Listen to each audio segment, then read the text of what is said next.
Hello, hello, and welcome to Temple of False Pod, where our decks are not optimized, but our plays sure as heck are fun. I'm Andy. I'm Bruce. And welcome to our I guess, between season... why do I always forget the word? The vignette. The vignette. Vignette numero uno. We got two of these, one today, one next week, before we jump back into regular season programming. But we like taking our downtime, talk about anything we want, which I guess is not too far from normal, but it's a fun way to just kind of stream of consciousness talk about a thing that has either been bothering us or something we look forward to. This is the tiny topic. Yeah. Tiny topic programs. So today I brought to the table the new mechanic from the Marvel set, Power Up. So for those who don't know, Power Up is an ability. It's not an additional cost. It's an ability. I feel like I've seen people online play it as I'm gonna pay this as I'm playing it, rather than it has to resolve first. So very quickly, it says activate each power-up ability only once. So it's like an exhausted ability. Reduce the cost by its mana cost if it entered this turn. So a lot of times it's going to be on a creature with a color. So it also reduces it by the color pips as well. The one I have up currently is Ultron Drone, because I think that is the one I kind of want to reference each time, because I think it's probably the most stable, kind of best example of this. So Ultron Drone is a 3 mana 2/3, which is pretty all right. It's it's just under rate, whatever. But it has power up for 6 generic. Put 2 +1/+1 counters on this creature and create a 2/2 colorless robot villain artifact creature token. So generally speaking, the way you can look at these cards is if you're going to be activating it that turn, it's generally going to be 6 mana for a 4/5 and an additional 2/2. You can just kind of look at the power up to kind of figure out if you activate it that turn, how much mana will you have spent into it. But the thing that I find really cool about this is that you are not spending that to cast this spell. You are committing 3 mana, and then if it gets countered, you don't have to commit the other 3. You can't, but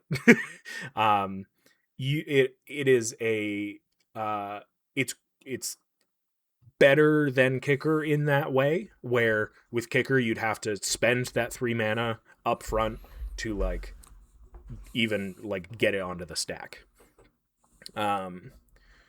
And so with that, a lot of the other creatures, Aerial Doombot is a 1 mana 1/1, and then the power up is 5 and a blue. To put 3 +1/+1 counters on it. So rather than paying 6 mana to get it onto the stack for a 4/4 with flying, which also not great, but you have that flexibility of paying 1 mana at the beginning of the game. You get a 1 mana flying creature out. Later in the game, you can pay 6 mana to make it a 3/3 or a 4/4. And the other great thing about that is that there's no sentence that says you have to activate this as a sorcery. So a lot of the times you get to activate this as a combat trick or as a way to negate their removal. And there are a couple other cards, 3 or 4 cards that help you activate it, or there are interactive ways that you're going to be powering up, right? For instance, Quinjet Technician is a 1 red, 1 and a red, 2/1. It's a dork that adds red, or it adds 2 red only to activate power-up abilities. So like there are Okay. like ways within this set that are interacting with the mechanic. Right.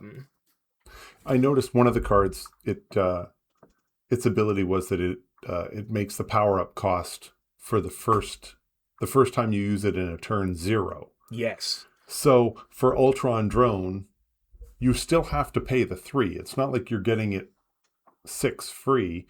You still have to pay the 3, and if you activate it on that turn, the power up will cost 0. But if you activate it on another turn, then the power up would still cost 0 instead of 6. Right. Exactly. Okay. And so the card you're referencing is Advancing the Spirit. It's 2 and a green Yeah. for an enchantment. When it enters, you draw a card. You may pay 0 rather than pay the power-up cost of your first power-up ability you activate during each of your turns. So it has to be on Right. your turn, which like Yeah. is a little bit of a restriction, but you're also getting like 6 or 7 mana, generally speaking, a lot of the time, like out of that. Right. Yeah. Especially if you're not playing it, or if you're not planning on paying the power up that turn. Right. So like, especially as a 3 mana enchantment, you're getting ramped up to 7 immediately. And I think I really like this space. I like the nuance of like, when am I going to activate it?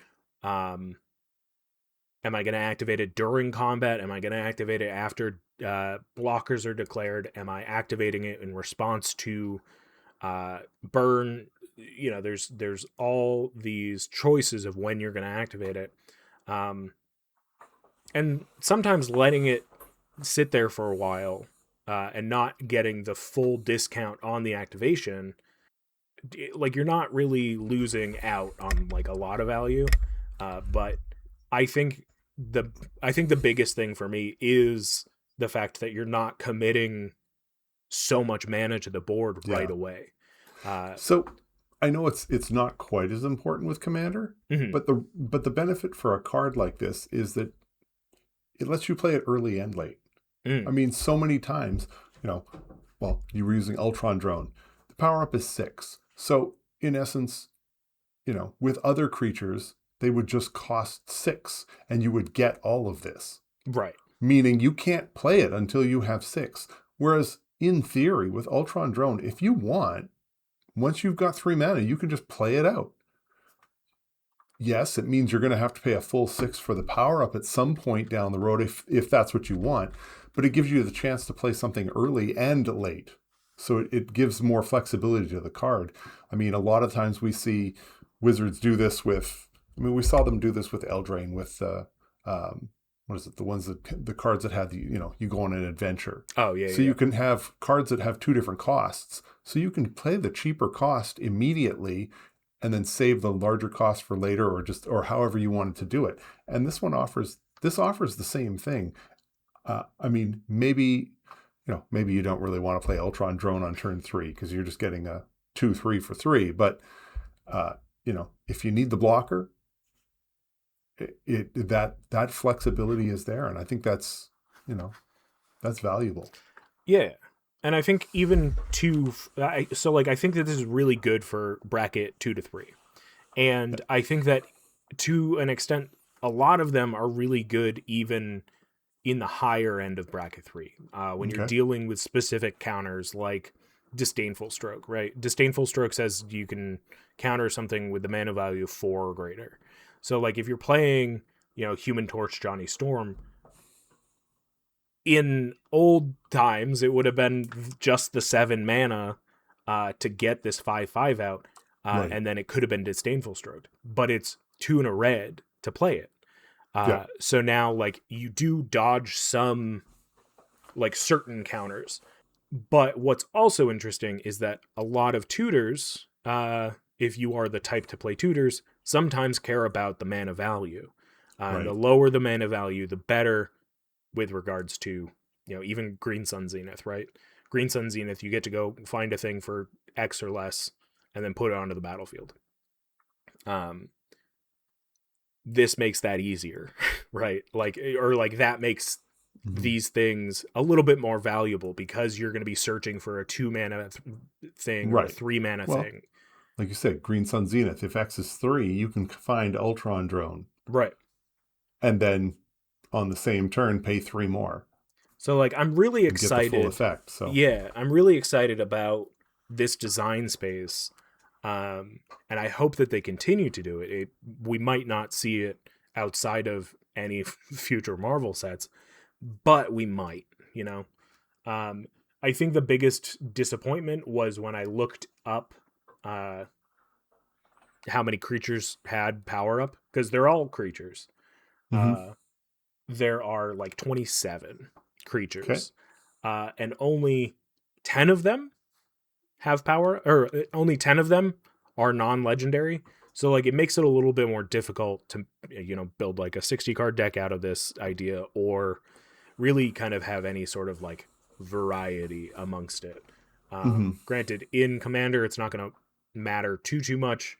But if you are building a deck around advancing the spirit, uh, things you got some hoping to do for future sets.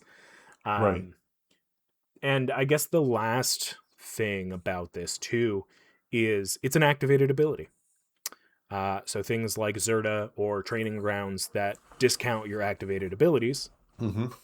make this much more appealing. Yeah. Yeah. That Especially is in conjunction with the ones that have colored pips, because that will right. take away the colored pips. Yeah. So Your comment earlier about the with the counter spells and the interaction from your opponents, that's what really hit me for power up. mm, You know, you're not paying. Well, look, I'm going to keep using Ultron Drone. You're not going to pay 6 and then get it countered. You're right. going to pay 3, and then they have to decide: do I want to counter this because I know what could happen if they pay 3 more? Because right now this isn't worth countering, but once they go to pay the 3 more, my counter doesn't cut it. Right. And yes, I appreciate bounce spells and all the Yeah, rest the of braid, them are whatever. irrelevant to this. But when you're talking about a counter, you're talking about something that has to deal with it as it comes in. You're getting a break. Yeah. You know, it's like, I'm only paying 3 to draw out your counter spell. Are you going to play that counter spell or not? And then I get to pay the rest and get the full power of the creature. And I just, that is worth something. That is, Absolutely. it is a lot of benefit there. I don't, you know, if they do decide to counter that, then that's great. Then you can play out something. Maybe you get a chance to play out something else instead of having paid the full 6. Yeah. I just, yeah, oh yeah, I really like this. I really hadn't worked out how the power up was going to be applied. Yeah. I You know, think not having to commit to the board, or not having to commit so much mana to get it onto the yeah, board, especially to where with every set we're getting a handful, and it's not mm-hmm. like 1 or 2. We're getting a handful of cards that are like target creature gets indestructible or hexproof, or like all of Yeah, these ways to make your thing stay. So yeah, like even if you do play, you know, again, Ultron Drone, if you pay the 3, get it onto the board, it sticks, and then you go to activate it and they hit you with an abrade, there's a chance that you might have one of these ways to make it indestructible, and mm-hmm. kind of like there's so many points of interaction that just make it interesting, which is Right. uh, more than I expected out of this set. And I'm for power up, but Yeah, I can, and a card like, well, just the 2 that I'm looking at, Ultron Drone and Unliving Legionnaire, they both work in Grenzo. Ooh, yes, Because the face cost is what they cost when they come in. They don't say that you get a reduction on the cost you paid. It just says if it came in this turn, you get the power up less its mana cost. So pay 2 for Grenzo, Unliving Legionnaire hits the battlefield. You get a 3/2. Now I can pay the power up, which is going to be 4 less. So it's only going to be 3. yeah, And then I get to return target creature card from my graveyard to my hand and put 2 counters onto Legionnaire, it sort of steps around a lot of things. So that's kind of nice. Absolutely. It just opens up a lot of interesting play patterns. And I like that it's not just comes in with, or like you pay power up and it gets +1 counter, right? Like it's not just that. A lot of them have this secondary ability where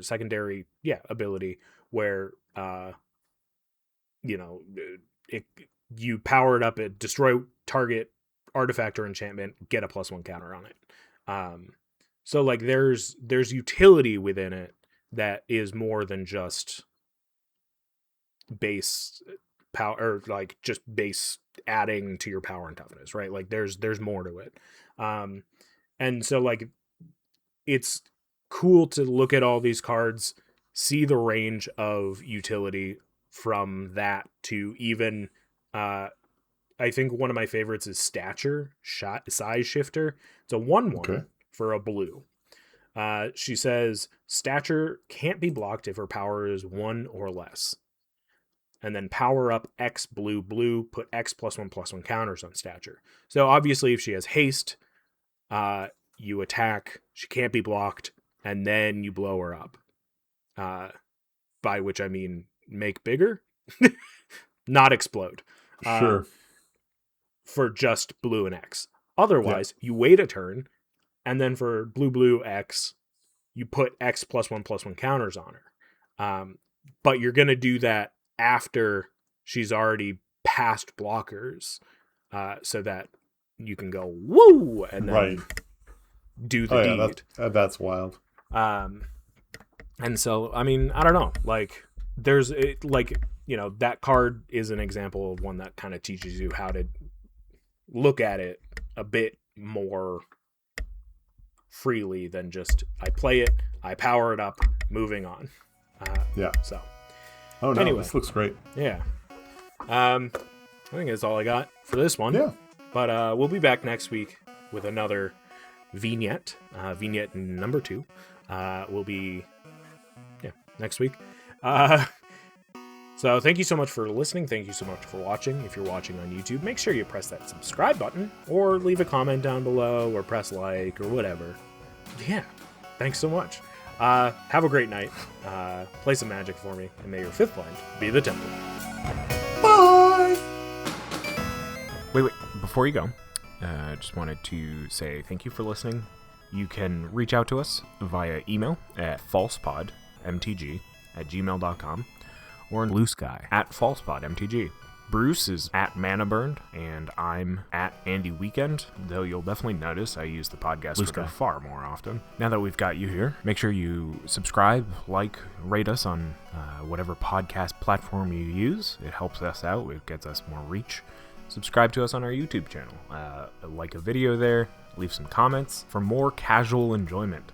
Thank you so much for listening. We'll be back with some more timeless discussions about all things casual. So come hang out, and may your 5th land be the temple. Bye-bye. Should I do my best, Bruce? Bye!